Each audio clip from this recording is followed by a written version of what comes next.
अस्सलाम वालेकुम, आपका होस्ट हसन शहबाज। मैं इस टाइम ज़ैनब जमील के मामों के साथ मौजूद हूँ और उनसे पूछते हैं कि ज़ैनब को कितनी गोलियां लगी। और इस टाइम हम उनके हॉस्पिटल के बारे मौजूद हैं। उनसे मामों से पूछते हैं कि जो DHA में जो वाक़या पेश आया कुछ दिन पहले, क्या इसके पीछे कौन थे। बताया जा रहा है उनके शौहर हैं, तो क्या FIR में उनका नाम नॉमिनेट किया गया है और अब उनकी हालत कैसी है, ये सारे उनके मामों से पूछते हैं। सर अस्सलाम वालेकुम। वालेकुम अस्सलाम। सर पहले ये बताएं कि जो ज़ैनब के उनके पॉलर के बाहर DHA में उनके पे गोलियां जो चलाई हैं नामालूम अफराद ने, शूटर्स ने, किसका नाम आ रहा है उनके? शूटर को हम नहीं जानते। शूटर की फुटेजेस पुलिस के पास मौजूद है। पुलिस का काम है कि शूटरों को जल्द अज जल्द अरेस्ट करे ताकि इस हक़ाइक़ को सामने लेके आया जा सके। हमें उसके हस्बैंड के ऊपर इसलिए शक है कि वो पहले से बच्ची को थ्रेट दे रहा था, मारने की धमकियां दे रहा था। उसने खुद मैसेजेस में, फ़ोन रिकॉर्डिंग में बताया ज़ैनब को कि मैंने तेरे पीछे शूटर छोड़े हुए हैं जो कि तुम्हें मार देंगे, और तेरे ड्राइवर से हमें इंफॉर्मेशन मिल रही है कि तुम कब आती हो और कब जाती हो। सर ड्राइवर कैसे इन्फॉर्मेशन देता है? ड्राइवर उनसे सैलरी लेता है मैडम से, और जो इन्फॉर्मेशन है वो उनके हस्बैंड को पास कर रहा है, ये कैसे है? भाईजान वो भी फैमिली मेम्बर ही था, अभी भी फैमिली मेम्बर ही है, और किस बिना पे वो उसको दे रहा है ये तो ड्राइवर बता सकता है। ड्राइवर पुलिस की कस्टडी में है और उसका हस्बैंड अभी तक पुलिस ने उसको इन्वेस्टिगेशन में शामिल नहीं किया है। ये सारे हक़ाइक़ ये लोग बता सकते हैं। जो मुझे मालूम है वहाँ तक मैं आपको इन्फॉर्मेशन दे रहा हूँ। अच्छा, तो अभी तक पुलिस ने कितने लोग गिरफ़्तार किए हैं इस केस में? इस केस में पुलिस ने अभी तक 3 से 4 लोगों को गिरफ़्तार किया है, और वो जो पुलिस ने गिरफ़्तार लोगों को किया है वो मेहनत मजदूरी करने वाले हैं। अभी तक किसी ऐसे बंदे को गिरफ़्तार नहीं किया कि या शूटर हो या जो मास्टर माइंड हो जिन्होंने ये सारा वकूआ सर अंजाम दिया। ऐसे लोगों तक अभी तक पुलिस की एक्सेस नहीं हुई है। DHA में ये वाक़या पेश हुआ है, दिन दहाड़े वाक़या पेश आया है। उसकी DHA की अपनी सिक्योरिटी बहुत सख्त होती है उधर, और CCTV फुटेज में साफ नज़र आ रहा है जो शूटर जो हमला कर रहे हैं ज़ैनब जमील पे, तो वो तो साफ शक्लें उनकी नज़र आ रही हैं। क्या जियो फोरेंसिक से इनको पकड़ा नहीं जा सकता? बिल्कुल पकड़ा जा सकता है, एक दिन में पकड़ा जा सकता है, मगर पुलिस ने अभी तक क्यों ऐसी कोई कार्रवाई नहीं की है कि शूटरों तक पहुंच सकें या उसके हस्बैंड को शामिल तफ्तीश कर सकें। भले उसने ज़मानत करवा ली हो, मगर ज़मानत ये तो नहीं कहती है कि आपने शामिल तफ्तीश नहीं होना है या पुलिस को जाके उनके सवालात के जवाब नहीं देने हैं। अभी तक पुलिस ने ऐसी कोई कार्रवाई नहीं की है कि हमें पता चले कि पुलिस कुछ कर रही है। क्या उनके हस्बैंड या बच्चे या उनकी उधर से कोई फैमिली ज़ैनब जमील को हॉस्पिटल में मिलने आए? जी नहीं, बिल्कुल नहीं आया। अभी तक तो उसके हस्बैंड ने फ़ोन तक नहीं किया है, पता तक नहीं लिया है। मिलने आना तो बहुत दूर की बात है। हम जाके ज़ैनब जमील का भी इंटरव्यू रिकॉर्ड करते हैं और उनसे भी पूछते हैं कि असल हक़ाइक़ क्या हैं। हम ज़ैनब जमील से पूछते हैं। अच्छा, क्या इससे पहले भी आपको थ्रेड्स मिलते थे? इस वाक़े से पहले फरवरी से आपको थ्रेड्स मिल रहे थे? यही दे रहा था बाकायदा। मैंने सारे प्रूफ पुलिस को दे दिया, आपको भी दे दूंगी। पूरी दुनिया में प्रूफ है, इंटरनेशनल मीडिया के पास। मैंने उनको रोका हुआ कि शायद हमारी पुलिस भी उतनी फेयर हो जाए जितनी फेयर हमारी गवर्नमेंट है, जितनी फेयर मैडम नजर, जितनी फेयर मरियम नवाज शरीफ साहिबा, जितने फेयर नवाज शरीफ साहब। अब उन्होंने एक मुल्क चलाना है, वो सिर्फ ऑर्डर कर सकते हैं ना। अब ये निचला लेवल गाड़ियाँ ले रहा है, ये ले रहा है, तो आप लोग बता करें ना, तब करवाए। मेरे तक भी उल्टी उल्टी खबर पहुँची है, फिर हमने चेक कराया, हकीकत है। एक SHO गाड़ी कैसे ले सकते हो? गाड़ी लेने में तो सालों लग जाते हैं भाई।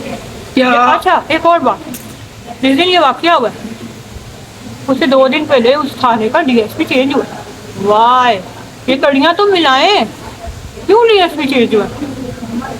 DSP साहब मेरे पास आए, वो कहते हैं मैं 2 दिन पहले आया। तो क्या इसने अपनी मर्जी का DSP लगवाया है या हटवाया है? समझ नहीं आया। क्या इतना बाअसल शख्स है ये? सर, जालिम होता है ना, वो रास्ते बना देता, और वो जब किसी को नुकसान पहुंचाने में आता है तो किसी भी हद तक चला जाता है। जितना ये केस चल रहा है, कि आप इस चीज़ से मुतमिन है जो पुलिस कार्रवाई कर रही है? सर, मैं फैसल कामरान साहब से मुतमईन हूँ, मैं SP साहिबान से मुतमईन हूँ, मैं DIG साहिबान से मुतमईन हूँ, DIG इन्वेस्टिगेशन से। और मैं इन चीज़ों से मुतमईन नहीं हूँ कि पुलिस के छोटे लेवल में हमें डबल क्रॉस किया जा रहा है। आप इतनी फेमस पर्सनैलिटी हैं, शोबिस से आपका ताल्लुक़ है और उससे आप मीडिया से भी आपका ताल्लुक़ है, तो फिर आपको इंसाफ नहीं मिल रहा, इसकी क्या वजह है? मिलेगा इंशाल्लाह, जिसने जान बचाई है। और जैसे भाई नवाज शरीफ साहबा ने स्टार्टिंग में एक्शन लिया है, बट आप लोगों से उम्मीद करती हूँ कि आप उन तक ये बात पहुँचाएँ कि इस केस को और थरोली देखें, क्योंकि हिस्ट्री में ऐसा वाकया नहीं है। सुनने में है कि आपने अपने हस्बैंड की वजह से मीडिया छोड़ा है। सर उसने प्रेशराइज करा के छोड़ा था, उसने मेरे से बयान दिलाया था कि कहो मैं कुरान की तालीम तो 8 साल से हासिल कर रही हूँ, उसका इससे क्या ताल्लुक है? वो मेरा और मेरे अल्लाह का मामला, नमाजें ही पूरी पढ़ता नहीं, पता नहीं सही पढ़ता नहीं, लेकिन इसको जब इनसिक्योरिटी हुई इसने मेरे से ऑलमोस्ट गन पॉइंट पे ये बयान दिलवाया कि कहो मैं इस्लाम की खातिर मीडिया छोड़ने लगी। मेरी बच्ची थी, एक बेटी थी, मैं दे दिया बयान। बट यस इसमें मैं घर बचाना चाहती थी, मैंने कहा चलो मेरा शौहर है कह रहा है, शायद इसी तरह घर बच जाए, क्योंकि मेरी फैमिली यही कहती थी कि बेटा वो अच्छे हैं, मत छोड़ो इसको। मारता पीटता भी था, बच्चों को भी मारता था, बच्चों को ब्लॉक कर देता था, महीनों उनसे बात नहीं करता था, खर्चा देना रोक लेता था। अब ये चीज़ें बहुत ज़्यादा बढ़ गई थी, मैंने बिजनेस शुरू किया, कुछ अपनी फैमिली से हेल्प लेके उससे कर लेते वो कुछ पैसे देने के बाद जो और ज़्यादा ना मुझ में अपना हक समझने लगा। कहता है रोटी तुम्हारे मुँह में मैं डालूँ तो मेरे अगेंस्ट जाके इंस्टा खोलो, तो इसने तो 35% मुझे दिए थे, मेरे बिजनेस का 65% फैमिली ने दिया है, ऑल दी प्रूफ। मैंने घर अपनी मीडिया की कमाई से बनाया है, ऑल दी प्रूफ। फिर इसकी ना बाकी का क्रिमिनल रिकॉर्ड निकाला जाए, इससे और भी 302 के बढ़ते हैं 2-3। अच्छा सर, ये बताएं कि अब तफ्तीश कहाँ तक पहुँची है, कि आप मुतमीन हैं? और बताया ये जा रहा है कि SHO ने नई गाड़ी ले ली है, ये क्या माजरा है? जी बिल्कुल, जब मैं फ़र्स्ट टाइम थाने के अंदर गया था तो SHO साहब के पास गाड़ी नहीं थी, और जैसे ही कोई 4-5 दिन गुजरे हैं SHO की नई टोयोटा करोला वाइट कलर की अप्लाइड फॉर थाने में खड़ी है। इनसे लाजमी पूछा जाना चाहिए कि तुम्हारे सोर्सेस कहाँ हैं, तुमने ये गाड़ी कहाँ से ली है। सर अगर वो कह दे जी मेरे पास पैसे थे मैंने ले ली, तो बता दें, सोर्सेस बता दें, बैंक स्टेटमेंट दिखा दें, मैं सॉरी कर लूँगा। तो उनके अज़वाजी ज़िंदगी में उनके 2 बच्चे भी हैं, उन्होंने इनके ही कहने पे मीडिया को क्विट किया, जी ठीक, इनके हस्बैंड के, तो क्या ताल्लुकात किस वजह से ख़राब हुए? शुरू से आर्गूमेंट तो चल रहे थे इनके शादी के बाद से ही, जैसे आम नॉर्मल रूटीन में मियाँ बीवी के होते हैं, मगर वो बिल्कुल नॉर्मल थे, कोई सीरियस नहीं थे जिसके साथ सीरियस कोई एक्शन लिया जाता। मगर 3 से 4 माह में उसको थ्रेट मिलने शुरू हो गए थे उसके हस्बैंड की तरफ से, जो कि हमारे पास मैसेजेस की सूरत में मौजूद हैं, कॉल रिकॉर्डिंग की सूरत में मौजूद हैं, जो कि हमने पुलिस को प्रोवाइड की हैं। इसके बावजूद पुलिस उसके हस्बैंड को अरेस्ट करने में या उसको शामिल तफ्तीश करने में नाकाम रही है। और ज़ैनब जमील ने एक मशहूर मॉडल्स भी हैं और मशहूर एंकर भी हैं, बड़े बड़े डिजिटल पे उन्होंने काम भी किए हैं, तो क्या हस्बैंड नाखुश क्यों थे उनके ट्विटर से और उनके फेसबुक या सोशल एक्टिविटी से? नैरो माइंड सा इंसान है, मुझे नहीं लगता सारी ज़िंदगी उसने कोई भी काम किया है या कोई भी मेहनत की है।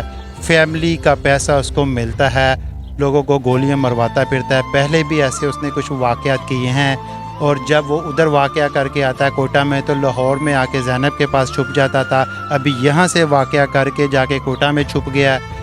ये रिसोर्स तो पुलिस ही सामने लेके आ सकती है कि ये कितना क्रिमिनल इंसान है और बाकी इसकी क्रिमिनल एक्टिविटीज़ क्या क्या हैं और कब वो ऐसे क्रिमिनल्स को पुलिस जेल के अंदर डालेगी। ठीक है, आपको कितनी मुतमीन है कि हुकूमत वक्त से और पुलिस से कि आपको इंसाफ मिलेगा?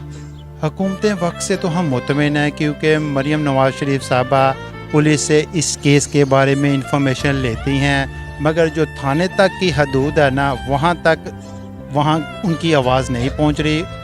बड़े अफसरान तक उनकी आवाज़ जाती है, वो काम भी करना चाहते हैं। आखिरकार जो भी अफसर किसी को भी अपने मतहत को बोलता है, काम तो मतहत नहीं करना है। डीआईजी साहब ने या एसपी साहब ने खुद तो जाके किसी मुलजम को गिरफ़्तार नहीं करना होता, गिरफ़्तार करना थाने के अमले ने, और थाने का अमला मुझे लगता है कंप्रोमाइज़ है।